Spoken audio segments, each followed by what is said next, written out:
सुनिए, कुछ टॉपिक्स हैं जिसको मैंने आपको, ये जो सीट है इस पे सीट 3-4 सीटें आपको देख रहे होंगे। अभी 3-4 सीट वाला निकाला हूँ और थोड़ा बड़ा वाला देखने पे थोड़ा सा एक्सटेंड हो जाए, इसलिए वो बाद में दिखाऊंगा मैं आपको, ठीक है। तो छोटा वाला सीट अभी दिखा रहा हूँ आपको। इस पे टॉपिक लिखे हुए हैं 59 टॉपिक्स हम कवर करेंगे, इससे ज्यादा कवर हो जाएगा लेकिन ठीक है अभी जो लिखा है, ठीक है। सुनिए, पहले हमें सिखाना क्या है। सुनिए, हम लोग यहाँ जो भी बैठे हैं कोर्सेज कर रहे हैं वो एक अकाउंटेंट के स्पेशलाइज हम लोग कोर्स कर रहे हैं, अकाउंटेंट से संबंधित। अकाउंटेंट का काम क्या होता है? अकाउंटेंट का काम होता है किसी भी छोटी छोटी कंपनी में, बड़ी से बड़ी कंपनी में जाएंगे तो वहाँ प्रॉफिट एंड लॉस अकाउंट बनाना होता है। तो पीएल अकाउंट का एक छोटा सा फॉर्मेट मैंने आपको दिया है, इस फॉर्मेट को तैयार करेंगे और उसके बाद हमें बनाना पड़ता है बैलेंस शीट बनाना पड़ता है, उसके भी फॉर्मेट हमने यहाँ पे दिए हैं, इस तरह देख रहे हैं, बनाना पड़ेगा। और फिर एक डेप्रिसिएशन चार्ट बनाना पड़ता है। मतलब 3 चीजें ऐसी हैं जो कंबाइंड रूप से हमें बनाना पड़ता है किसी भी कंपनी, किसी फर्म में हम बैठे हुए। मैंने एग्जांपल छोटा दिया यहाँ पर, बड़े एग्जांपल बाद में बात करेंगे हम। तो पीएल अकाउंट, बैलेंस शीट और डेप्रिसिएशन चार्ट, ये सब कुछ आप बोलेंगे ये तो PL account balance sheet tally में बन जाता है, फिर मुझे यहाँ क्या करना है? नहीं भाई, टैली में बनता जरूर है लेकिन हमें कहीं देना होता है तो डेटा को मॉडिफिकेशन करना होता है। प्लस हमारे जो ओनर हैं वो कहते हैं नहीं नहीं मुझे तो एक्सेल में करके दो, तो उसे एक्सेल में कन्वर्ट करना पड़ेगा या एक्सेल में एक फॉर्मेट बना लीजिएगा, उसी के अंदर आपको उसमें रखना पड़ता है। तो इसी बहाने हम एक्सेल भी सीख लेंगे और हमारा जो मेन टॉपिक है पीएल बैलेंस शीट वो भी हम सीख लेंगे, ठीक। तो पहले क्या सीखना चाहिए? तो आप सोचेंगे पीएल बैलेंस शीट, नहीं, हम पहले करेंगे डेप्रिसिएशन चार्ट, ठीक है। डेप्रिसिएशन चार्ट आप देख रहे होंगे, ये होता क्या है बताते हैं।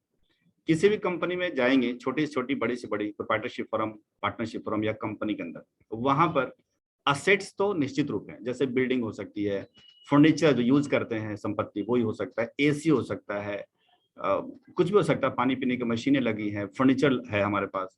तो उसके हिसाब से उन सब की लाइफ निश्चित है। तो लाइफ निश्चित है तो 1 साल के अंदर जो लाइफ डेप्रिशिएट हो जाता है, जिसको डेप्रिसिएशन कहते हैं आप लोग, उनका एक चार्ट बनाना पड़ता है और चार्ट बनाकर रखना पड़ता है हर साल, एवरी ईयर। तो डेप्रिसिएशन चार्ट हम तैयार करेंगे। डेप्रिसिएशन चार्ट का जो फॉर्मेट है वो हम इसमें क्या क्या बेसिकली डालते हैं, ये अकाउंट्स में भी पढ़ेंगे हम लोग, अकाउंट्स के जो कोर्सेज के चल रहे हैं उसमें पढ़ेंगे, एडवांस अकाउंट्स के। और बाकी मैं यहाँ पर जस्ट एक मोटा मोटा लेकर चलूंगा कि फॉर्मेट बनाने का कैसे करेंगे। आप समझिए फॉर्मेट को रट्टा मार करके हमें चिपका देना है, बस इतना ही समझिए, इसमें क्या है क्या नहीं बात की बात करेंगे। लेकिन ध्यान रखिएगा ये जो डेप्रिसिएशन चार्ट एक पेज में आना चाहिए। एक पेज में देखने के लिए मैं यहाँ पर जाऊंगा, देखिएगा प्रिंट प्रीव्यू, टॉप में देख रहे हैं यहाँ पर प्रिंट प्रीव्यू, यहाँ पर टॉप में करेंगे प्रिंट प्रीव्यू तो आपको यहाँ पर आपको दिख जाएगा। आप देख सकते हैं एक पेज में, वन सिंगल पेजेस में ये बनकर तैयार है। यहाँ से देखिए इस तरह से आप देख रहे हैं, ठीक है। इसको मैं क्लोज करता हूँ और साउंड आवाज कहाँ से आ रही है, ठीक है। तो ये आप देख रहे हैं कि आपके यहाँ पर बना हुआ है ऑलरेडी, यही चीजें हमें बनानी है। मैं आपको यहाँ पर क्लिक करता हूँ, देखिएगा इस तरह से देख रहा हूँ, ठीक। और यहाँ पर आपको बनाएंगे, यहाँ पर हम लोग बैठकर बनाएंगे, यहाँ पर किस तरह से बनेगा तो जरा देखते हैं। आपको क्या लगता है कि कोई एक्सेल शीट नया खोलता हूँ, मतलब नया एक्सेल शीट खोलने के लिए क्या, सबसे पहले बता दें, यहाँ जो देख रहे हैं, यहाँ जो प्रिंट प्रीव्यू देख रहे हैं, ठीक है, ये हो सकता है आपके एक्सेल शीट पे ये ना मिले, ऐसा हो सकता है कि ना मिले, तो ये कहाँ से आएगा? तो इसके पास में देखिएगा एक छोटा सा बटन दिख रहा होगा जिसका नाम होता है customise quick access tool bar. दिख भी रहा होगा आपको, सामने दिख रहा होगा customise quick access tool bar, मतलब जो हमें जरूरत पड़ती है बार बार, कि बार बार हमें ये करना वो करना, वो क्लिक करेंगे तो इसके अंदर वो चीजें मिल जाएंगी, जैसे कि न्यू एक्सेल शीट खोलना, ओपन करना, save, email, quick print, print review. अगर आप इसमें टिक आउट लगा हटा दीजिए, देखिए भी गायब हो गया। तो मुझे ना बार बार आप लोगों को दिखाने के लिए मुझे प्रिंट प्रीव्यू लगाना पड़ता है, देखना पड़ता नहीं तो प्रिंट प्रीव्यू देखने के लिए मुझे बहुत अंदर जाना पड़ेगा। कहाँ पे? ऑफिस बटन क्लिक करेंगे, फिर हम जाएंगे प्रिंट के ऊपर जाएंगे, फिर प्रिंट पे इतना लंबा जाना पड़ेगा तब जाके वही चीजें नजर आएगी। तो हम क्या करते हैं, इसको फ्रंट में इसी ऑप्शन को हम रखते हैं। जैसे कैसे आप मोबाइल यूज करते हैं तो होम टैब पे ही कुछ कुछ जो कॉल करने के लिए, एसएमएस करने के लिए, ऐसा आप रखते होंगे। इंस्टाग्राम रखते होंगे, रखते हैं ना। फेसबुक पहले रखते हैं, पता फेसबुक तो आप लोग रखते नहीं, फेसबुक तो हमारे एज के लोग रखते हैं, 63 साल वाले यहाँ। तो यहाँ बात करते हैं यहाँ पर, तो यही एक क्विक एक्सेस टूल बार हम यहाँ पर लाएंगे ताकि हम इमीडिएट क्लिक करें और हमारा काम हो जाए। तो बस क्लिक करिए, मुझे बार बार हमें प्रिंट प्रीव्यू यहाँ पर दिखाना पड़ता है, इसीलिए हम इसे क्लिक करें। इसको बोलते हैं क्विक एक्सेस टूल बार। आप इसे क्लिक करेंगे, देखिए आ चुका। कुछ और ऑप्शन अगर लाना है इसमें से कि नहीं मुझे तो स्पेलिंग या क्विक प्रिंट चाहिए, तो चलिए आप उसको दबा दीजिए, क्विक प्रिंट आ गया। मुझे नहीं चाहिए प्रिंट के लिए अभी फिलहाल नहीं, तो हम क्विक प्रिंट को हटा देते हैं, हमें क्विक एक्सेस टूल बार है। तो इस तरह से यहाँ पर देख रहे होंगे आ गया। ठीक, अब आपसे मैं पूछ रहा हूँ कि ये चीजें मुझे बनानी है एक्सेल शीट पे, तो न्यू एक्सेल शीट हमें यहाँ निकालना पड़ेगा। यहाँ देखिएगा कि जो वर्कबुक देख रहे हैं इसको बोलते हैं वर्कबुक, यानी कि एक्सेल का ये अलग अलग शीट है, इंडेक्स है, टॉपिक्स है, definition chart, balance sheet, PL है, तो इसको बोलते हैं वर्कबुक। किताब है, किताब काम करने का किताब। और अलग अलग जो देख रहे हैं ये शीट बोलते हैं वर्कशीट, काम करने का शीट। जैसे कैसे एक किताब आपके पास है, कॉपी आपके पास पूरी है, उसमें कई पेजेस हैं, तो पेजेस हो गए आपके, शीट हो गए, और पूरी कॉपी हो गई, पूरी बुक। इस तरीके से अरेंज होता है। आप अपने कॉपी में कोई एक्स्ट्रा पेज इंसर्ट नहीं कर सकते हैं, बट ये ऐसी कॉपी है जिसके अंदर भर भर के इंसर्ट करते रहो।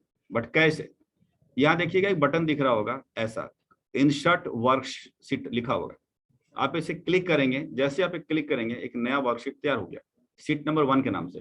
क्या पहला शीट है? नहीं नहीं, क्योंकि हर में नाम चेंज कर दिया ना हमने। वो पहला शीट 1 ही था, लेकिन हमने उसका नाम चेंज कर दिया, तो जिसकी वजह से अब वो शीट 1 आ रहा है, क्योंकि नया शीट उसको ये दिख रहा है। अगर देखिए, कोशिश करिए धीरे धीरे करके, मैं तो माउस से बताऊंगा, लेकिन कोशिश करिए कि आप माउस टच ना करें, स्लो स्लो करके। तो सबसे पहले देख रहे हैं कि इसको शीट को लाने के लिए, मतलब नया शीट लाने के लिए आपको कमांड डालिए। कमांड डालेंगे यहाँ पर Shift+F11, दिख भी रहा होगा, Shift+F11। आप सोचेंगे कि ये तो डायलॉग बोल दिया, आपको याद रहेगा। 4 दिन के चांदी, याद नहीं रहने वाली आपको। तो क्या करेंगे आप कमांड लिखते भी जाइए, नहीं तो आदत छूट गई ना पेन कॉपी का, है ना, कष्ट हो रहा होगा, निकालें जरा। आप ऑनलाइन में जो भी बैठे हुए हैं, अपना एक डायरी या नोटबुक आप सामने रखें, एक पेन रखिए, और थोड़ा थोड़ा लिखाते जाएंगे, ठीक है, नहीं तो बड़ा दिक्कत है। हाँ वो ठीक है।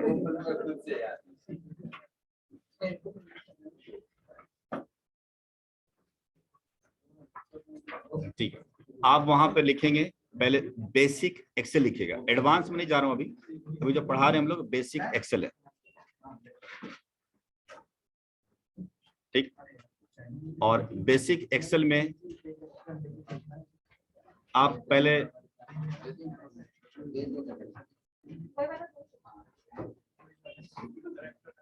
टॉपिक लिखिए डेप्रिसिएशन चार्ट, यानी बेसिक एक्सेल में लिखेंगे डेप्रिसिएशन चार्ट।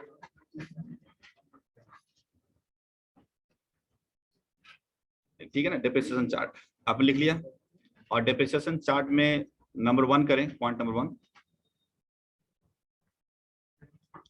डेप्रिसिएशन चार्ट में नंबर 1 करें। ऊपर जो हमने बात करी अभी, कस्टमाइज क्विक एक्सेस टूलबार, तो आपको याद रहेगा technically, customise quick access toolbar. Depreciation chart तो हेडिंग हो गई हमारी, नंबर 1 करके लिखेंगे कस्टमाइज क्विक एक्सेस टूलबार, ठीक है।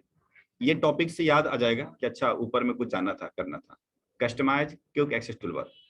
अभी ये बच्चों की तरह ये नहीं लिखाऊंगा ये क्या होता है क्या नहीं होता, समझ में आ ही रहा होगा, वीडियो में देख लीजिएगा, ठीक। इसके बाद नीचे एक सेकंड पॉइंट वाइज करते जाएं। पॉइंट नंबर 2 आइए, लिखिएगा insert new worksheet, insert new worksheet, new worksheet insert करना है, ठीक। कमांड लिख दें डैश करके Shift+F11, शिफ्ट के साथ F11 दबाना है, ठीक है। और अदरवाइज माउस से तो सब कर देगा, ठीक। तो यहाँ क्या करेंगे, Shift+F11 हम दबाते हैं, Shift+F11, देखिए शिफ्ट दबाएंगे, क्लिक करेंगे और आप दबाएंगे F11, ये सारे आपको फंक्शन मिल जाएंगे। अब देखिएगा शीट नंबर 2 आ रहा होगा, यहाँ देखें आ रहा होगा, और दबाएं, देखिए और दबाएं, अच्छा लग रहा होगा तो और दबाते रहिए, ठीक है। तो वो इधर चला गया ना, इधर बेचारा कहा कि हम इधर आएंगे नहीं, तो हम भी जितने जो इधर लाएंगे हम, कैसे, तो आप सिंपल शीट नंबर 1 को पकड़िए, ऐसे पकड़िए, देखिए ऐसे उड़ रहा हो, देखिए उड़ते उड़ते देखिए, जहां पर देखिए पॉइंट दिख रहा होगा, बस आगे शीट नंबर 2 को उड़ाइए, शीट नंबर 3। अगर कभी मन ना लगे ऐसा कर सकते हैं आप लोग, ठीक है, और आगे पीछे भी कर सकते हैं आप, कैसा नहीं क्या अच्छा तो देख रहे हैं, तो शीट 1 2 3 4 5 हो गया। देखिए अभी तो मुझे शिफ्ट 1 चाहिए, बाकी नहीं चाहिए। बाकी तो मैंने कहा कि शिफ्ट प्लस F11 करके आप कर सकते हैं। तो शिफ्ट 2, 3, 4 को मैं हटा देना चाहता हूँ। ठीक है, इंसर्ट करना आसान है, शिफ्ट प्लस F11 दबाएंगे, इंसर्ट हो गया। ठीक है, ध्यान रखिएगा, सारे कमांड पूछूंगा। हाँ, अभी हंसना अच्छा लग रहा है, बाद में। शीट नंबर 2, 3, 4, 5 हटाना है। कैसे हटाएंगे? देखिए एक एक शीट हटाने के लिए आसान है। आप क्या करिए, शीट नंबर 2 पे जाइए और शीट नंबर 2 पे जाकर राइट क्लिक कर दीजिए। राइट क्लिक करेंगे ना, राइट क्लिक जो बटन प्रेस करेंगे तो यहाँ पर ऑप्शन आ जाते हैं। यहाँ पे डिलीट बटन डालेंगे राइट क्लिक करने के बाद, तो ये देखिए हट गया, शीट नंबर 2 गायब हो गया। लेकिन भाई ऐसा अगर 15 शीट है तो बड़ा मुश्किल है, हर के करना पड़ेगा। तो क्या करेंगे, शीट नंबर 3, 4, 5 हटाना है, इकट्ठे हटाना है।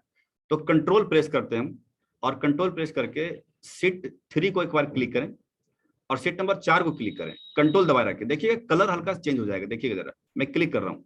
देखिए शीट नंबर 4 की कलर में कुछ फर्क पड़ रहा है, थोड़ा लाइट सा हो गया। हाँ दिख रहा है ना, हल्का सा। ठीक है, और शीट नंबर 5 पे देखिए हल्का हो गया ना कलर, कहाँ हुआ?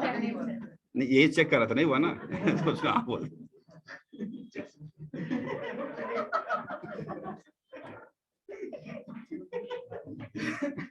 ओके, तो 1 टाइम हमने क्लिक करते हैं। ठीक है, 3, 4, 5, अब देखिएगा इनका कलर, इसके कलर में अंतर है। अब मुझे क्या करना है, वही सेम कंडीशन, राइट क्लिक करेंगे, राइट क्लिक करके डिलीट कर दीजिए। जैसे डिलीट करेंगे तीनों खत्म हो गया। तो अभी तक क्या सीखा कि बेसिक में कि नया वर्कशीट कैसे ला करके और उसको डिलीट कैसे करते हैं। शीट नंबर 1, हम शीट नंबर 1 में यही बनाएंगे, डेप्रिसिएशन चार्ट। ठीक है, हाँ इससे करना है, ये तो मुझे भी नहीं पता।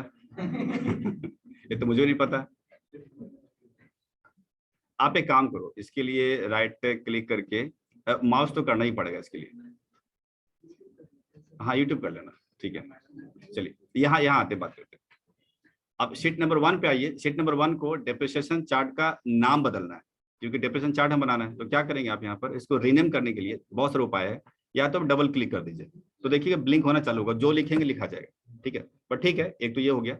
दूसरा देखेंगे कि राइट क्लिक करिएगा, राइट क्लिक करने के बाद यहाँ पर रीनेम आ जाता है। ठीक है, तो यहाँ से कर सकते हैं। तीसरा, अगर आपको यहाँ पर जाएंगे और आप राइट क्लिक करके, चाहे मैं ऐसा कर डबल क्लिक कर ले, ज्यादा बेटर होगा। यहाँ पर आप डेप्रिसिएशन चार्ट आप लिख लीजिए, बट ध्यान रखें कि सेम नाम नहीं होना चाहिए। अगर सेम नाम करेंगे तो कहेगा कि ऑलरेडी ये नाम इस शीट पे है। तो हम क्या करते हैं, आपके लिए सिर्फ 1 लिख देता हूँ यहाँ पर, डेप्रिसिएशन चार्ट करके, और यहाँ पर हम करते हैं 1। तो डेप चार्ट 1 हो गया। अब इस चार्ट में हम बनाएंगे। आपको क्या लगता है, कुछ आइडिया दीजिए मुझे कि इसे मुझे बनाना है। ऊपर टॉप में मेसर्स देव फैशन लिखा हुआ है, प्रोप्राइटर हरीश रंजन लिखा हुआ है, मुझे कहाँ से शुरू करना चाहिए? बीच में है तो ये है ना, ऐसा ऐसा देख रहे होंगे।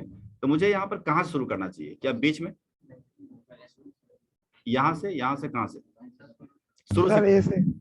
ए से, बिल्कुल सही। क्योंकि आप धोखा ना खाएं कि ये बीच में है तो बीच से शुरू कर देंगे कहीं से। आप बिल्कुल किनारे से लिखना चालू कर दीजिए, लेफ्ट साइड से। अरेंजमेंट बाद में देखते हैं क्या होगा। तो मतलब मेसर्स देव फैशन लिखा है, प्रोप्राइटर हरीश रंजन, एक एक लाइन में लिखना चालू कर दीजिए। आइए, अब देखिए यहाँ पर से यहाँ जाने के लिए हमें माउस का प्रेस करना पड़ा कि यहाँ से क्लिक करेंगे, यहाँ करेंगे। इसको आगे पीछे करने के लिए शीट को कंट्रोल पेज अप, कंट्रोल दबाए रखेंगे। अब पेज अप पेज डाउन का यूज करेंगे, कंट्रोल के साथ पेज अप, देखिएगा जा रहा होगा, माउस पे यूज कर रहा हूं मैं। ठीक है, अब पेज डाउन इधर, यानी कि अप से कंट्रोल दबाए रखेंगे। अप जाना है तो लेफ्ट में जाएंगे, और डाउन जाना है तो राइट में जाएंगे। Control page up page down. तो लिखिए अगला पॉइंट, मतलब डालिए उसमें से, और लिखेंगे control page up, control page up. Left move लिख दें, लेफ्ट मूव, लेफ्ट मूव। फिर अगले लिखें control page down, control page down, मतलब कंट्रोल दबाए रहना है, देन फिर आप पेज डाउन भी साथ में दबाएंगे। तो राइट मूव लिखें, left move and right move करेंगे। और कोशिश करिए कि आप कीबोर्ड का इस्तेमाल करें मूवमेंट में खास करके। और अगर लग रहा है कुछ जल्दी अगर आपको हो सकता है माउस, तो कर सकते हैं। वो डिपेंड करता है काम क्या कर रहे हैं। मान लीजिए काफी लिखने का चीज है, लिख रहे हैं और मूव करना है, तो उसके लिए हाथ उठाएंगे, माउस पे जाएंगे, ज्यादा समय लगेगा। कंट्रोल पेज अप करना आसान हो जाएगा। देखिए देख रहे हैं, तो हम यूज करेंगे धीरे धीरे करके। तो ठीक है, अभी समझाने के लिए मुझे क्योंकि इंडिकेट करना पड़ता है, इस वजह से माउस उठा रहा हूं मैं। तो डेप्रिसिएशन चार्ट है, अब ये चीज हम लिख लेंगे, मेसर्स देव फैशन प्रोप्राइटर हरीश रंजन। तो मैं ये लिखूंगा यहाँ पर 10 मिनट के बाद ये सेशन एंड हो जाएगा, फिर रिज्वाइनिंग कर लीजिएगा आप लोग, ठीक है ना, जो नए ज्वाइन किए हैं। तो मैं लिखूंगा यहाँ पर, क्या था लिखने के लिए मुझे, मेसर्स देव फैशन। तो M/S देव फैशन लिखेंगे, प्रोप्राइटर देख रहे डैश लगाएंगे हरीश रंजन। आप लिखते जाइए जैसा लिखते हैं, ठीक। इसके बाद एक लाइन खत्म हो गई। सेकंड लाइन में लिखना है डेप्रिसिएशन चार्ट, उसको भी सेकंड लाइन लिखो, डेप्रिसिएशन चार्ट देख रहे हैं आपने लिख दिया। इसके बाद क्या लिखा है, 1/4/19 से 31 मार्च 20 लिख दीजिए। 1/4/2019 से लेकर 31 मार्च 2019, शायद यही है ना, अच्छा 20 है, सिंपल बात है, इस साल तो खत्म 20 में होगा, यहाँ 20 लिख दिया। तो हमने बस लगातार लिखते जाते हैं, डिजाइनिंग बाद में देखेंगे। यहाँ पर है, फिर उसके नीचे असेट रेट ओपन WDV लिखते हैं। तो हम करेंगे असेट रेट ओपनिंग WDV, ऐसे लिखा हुआ था, तो मैं वही कर रहा हूँ, यहाँ पर देखिएगा। फिर लिखा है परचेज ड्यूरिंग द ईयर, उसके नीचे 2 हैं, यहाँ देखिएगा परचेज ड्यूरिंग द ईयर। तो हम पहले करेंगे, एक ही लिखते हैं, कोई बात नहीं, हमें तो हमने कहा लिखते जाओ बस। तो परचेज ड्यूरिंग द ईयर, अब सोचिए कितना बड़ा लंबा हो रहा, छोड़े, ड्यूरिंग द ईयर लिख दिया हमने।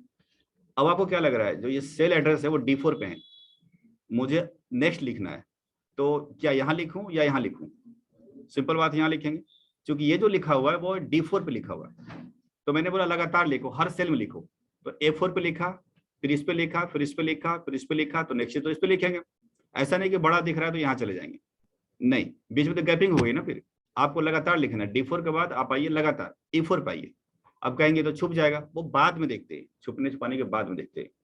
तो हमें क्या करेंगे, सेल्स ड्यूरिंग द ईयर लिखना है मेरे को, वो लिखना है sales during the year, sales during the year. वो क्या हट गया ना, वो उसको पीछे है, ड्यूरिंग द ईयर हाइड हो चुका है। इसके बाद मुझे जस्ट अगले लिखेंगे नेक्स्ट में, F जहां लिखते हैं ना वो हाईलाइटेड हो जाता है, देखिए यहाँ पर कलर थोड़ा चेंज हो गया होगा, देखिए अब F वाला लिख रहे हैं हम, F4 में लिख रहे हैं, वो मैं लिखूंगा ये वाली, टोटल फिर डेप्रिसिएशन फिर क्लोजिंग। यहाँ करेंगे टोटल, फिर करेंगे नेक्स्ट में डेप्रिसिएशन, फिर करेंगे क्लोजिंग WDV करेंगे, देखिएगा देख रहे होंगे यहाँ पर। बस, तो आप देख रहे हैं कि हर एक बॉक्स में, हर एक सेल में हम जो भी मैटर था हम लिख दिया, ठीक। अब आगे कैसे बढ़े भाई, तो नेक्स्ट बढ़ने के लिए सबसे डिजाइनिंग करेंगे नीचे, ये नीचे देख रहे हैं, नीचे को डिजाइनिंग करने के लिए मुझे पता भी चलना चाहिए कि भाई एक पेज में आना चाहिए, क्योंकि मुझे एक ही पेज में लाना है इसको। जैसा देख रहे होंगे ये सिंगल पेजेस में है, एक पेज से ज्यादा नहीं गया है, देखिए, तो मुझे एक पेज में ही लास्ट लाना है। तो उसको करने का क्या उपाय है, डेप्रिसिएशन चार्ट वाले को, तो क्या करिए, सबसे पहले आप ऊपर जाइए इंसर्ट पेज लेआउट के ऊपर। अब जैसा दिखाता हूं मैं आपको कि पेज प्रीव्यू करके, तो देखिए ये जो पेज है वो चौड़ाई में ज्यादा है और ऊपर हाइट से कम है, इसको क्या बोलते हैं हम लोग, लैंडस्केप। और जो कॉपी आपके पास होगी चौड़ाई कम है लंबाई ज्यादा है, उसको क्या बोलते हैं, पोर्ट्रेट बोलते हैं। ये 2 चीजें आपको यहाँ मिल जाएंगी। देखिए डेप्रिसिएशन चार्ट पे जाएंगे, पेज लेआउट पे देखिएगा, यहाँ पर जाने के बाद ओरिएंटेशन होगा, देखिए यहाँ पर आपको पोर्ट्रेट एंड लैंडस्केप मिलेगा। पोर्ट्रेट का मतलब है कि कॉपी का साइज का, यानी कि चौड़ाई कम लंबाई ज्यादा, और लैंडस्केप कर देंगे तो चौड़ाई आपकी बढ़ जाएगी और ऊपर से हाइट कम हो जाएगी। तो डेप्रिसिएशन चार्ट जो बना हुआ हमारा वो बना है लैंडस्केप पे। ये ऑप्शन कहाँ से आया ये लिख लीजिए, याद नहीं रहेगा आपको, लिखेंगे पेज लेआउट, पेज लेआउट, फिर एरो की लगाइए, मतलब आगे डैश करिए, ओरिएंटेशन, ओरिएंटेशन, उसके बाद एरो की लगाइए, उसमें लिखिए portrait oblique landscape, page layout, arrow की, ओरिएंटेशन, एरो की, पोर्ट्रेट ऑब्लिक लैंडस्केप। और पोर्ट्रेट समझ ही रहे होंगे कि कॉपी का साइज का पोर्ट्रेट, लैंडस्केप थोड़ा चौड़ाई कर दीजिए, उल्टा पकड़ लें तो हो जाएगा। तो अभी क्या करना है, मेरा डेप्रिसिएशन चार्ट है वो है लैंडस्केप पे, तो आप इसको लैंडस्केप क्लिक कर दीजिए यहाँ पर, ठीक। कैसे तरीका समझेंगे, लैंडस्केप हो गया, देख सकते हैं ये आपकी साइज बना दिया अपने आप, देखिए बन गया साइज। यहाँ एक एक लाइन से ड्रॉ हो गई होगी, देख सकते हैं पतली पतली लाइन दिख रही होगी। तो ये अपने आप साइज दे दिया मेरे को कि भाई इसकी जो साइज यहाँ तक जाने वाली है। एक बार पेज लेआउट पे फिर चेक कर लेते हैं कि लैंडस्केप दिख रहा है बिल्कुल, और यहाँ तक आ गया। इसकी साइज एक्चुअल देखना चाहते हैं तो यहाँ प्रिंट प्रीव्यू पे एक बार क्लिक कर लेता हूँ तो पता चल जाएगा। देखिए यहाँ तक हम मूव कर सकते हैं आराम से, बड़े मजे से यहाँ तक जा सकते हैं। तो मैं यहाँ तक इसको पहले डिजाइन करेंगे, बट ऊपर नहीं करेंगे, पहले नीचे करेंगे। ये जो मेन हेडिंग है ना, ये वाला, ये नीचे वाला, इसको करेंगे। ठीक है, तो करने के दौरान हम देख रहे हैं यहाँ पर कि असेट्स हैं, रेट हैं, WDV ओपनिंग, लेकिन परचेज ड्यूरिंग द ईयर का 2 कॉलम है। देखिए यानी परचेज ड्यूरिंग ईयर जो है एक में है, दोनों का इंसर्ट किया वो दोनों का, इसके नीचे 2 है देखिए। और हमने तो परचेज ड्यूरिंग द ईयर का एक ही बनाया, फिर तो ये भी गड़बड़ है। तो हम क्या करेंगे, यहाँ पर आकर के इंसर्ट करेंगे, एक कॉलम इंसर्ट करेंगे, क्योंकि हम इसे देख रहे हैं ये इसका 2 पार्ट है, देख रहे होंगे है ना, 2 पार्ट है। तो 2 पार्ट कैसे करें भाई, हम भूल गए, पहले होते तो छोड़ देते एक लाइन, बट ठीक है भूल गया। तो क्या करूंगा मैं, इन दोनों के बीच में यानी परचेज और सेल के बीच में एक हम कॉलम इंसर्ट करेंगे। वो कैसे इंसर्ट होगा, तो क्या करेंगे, इन दोनों के बीच में इंसर्ट करने के लिए, कॉलम इंसर्ट करने के लिए लिखिए जरा Ctrl+ कॉलम इंसर्ट, इसको बोलते हैं कॉलम बढ़ाना। कॉलम इंसर्ट करने के लिए Ctrl+ दबाएंगे, Ctrl+।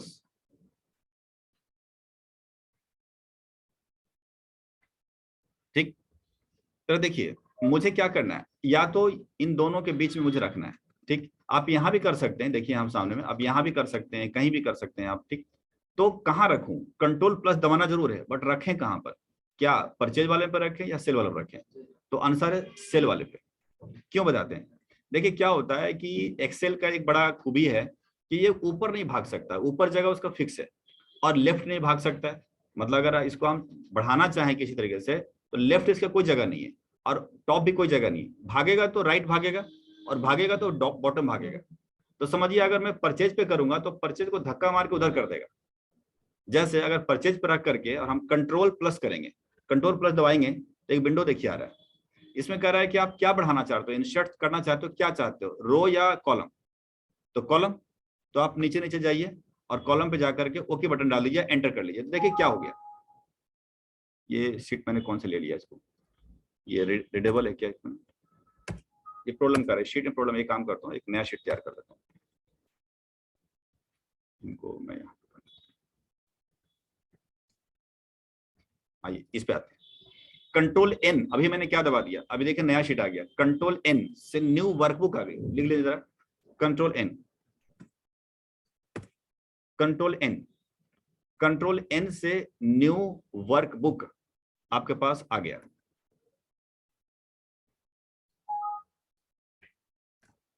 ठीक है, अब देखिए क्या हुआ, यहां पर मैंने लिखा मिस्टर देव फैशन,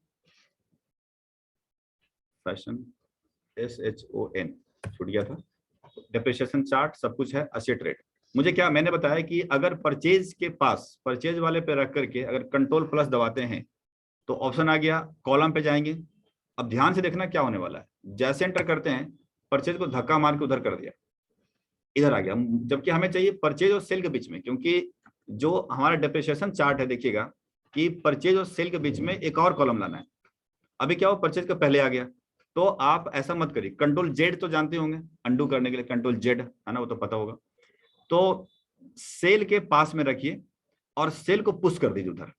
तो मैं Ctrl+ करूंगा सेल के पास में रख करके, और कॉलम करेंगे तो देखिएगा यहाँ पर आपकी एक कॉलम इंसर्ट हो गया। बोलेंगे कैसे, तो ये जो देख लीजिए यहाँ पर कि ये जो लिखा हुआ है D4 में है, और बाकी इसमें जो लिखते हैं वो ऊपर दिखता है, यहाँ दिखते हैं, यहाँ जो भी क्लिक करेंगे यहाँ दिखेगा, यहाँ दिखेगा, देखिए एड्रेस बार पे दिख रहा है परचेज, बट यहाँ करेंगे तो नहीं दिख रहा है, ब्लैंक है, इसका मतलब ये खाली हो गया।